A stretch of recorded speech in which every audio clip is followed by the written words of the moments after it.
first time in the African Union's 50-plus year history, a U.S. president addressed a Barack Obama, whose father was born in Kenya, stepped to the podium as more than just a U.S. president. I stand before you as a proud American. I also stand before you as the son of an African.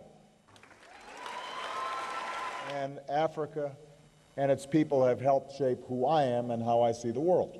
In a wide-ranging speech, Obama encouraged more economic development with Africa and better cooperation on security, while pushing for democracy and human rights. I'm convinced that nations cannot realize the full promise of independence until they fully protect the rights of their people. But the speech comes at a time when U.S. influence has been overshadowed by massive investments in Africa from China. The U.S. is seeking to boost its impact in Africa with new investments in trade and energy, but U.S. aid is sometimes criticized for coming with too many strings attached regarding democracy and other issues. Obama encouraged aid and investment that provides long-term benefits for Africa.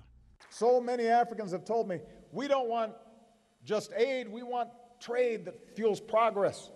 We don't want patrons, we want partners who help us build our own capacity to grow.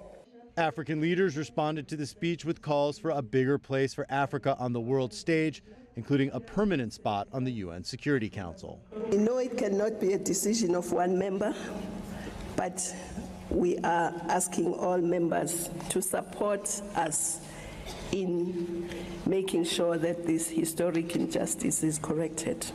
Obama also encouraged African countries to deal with corruption.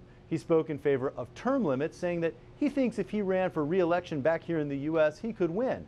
But a third term would be against U.S. law. He suggested that policies like that might be a good idea in Africa as well.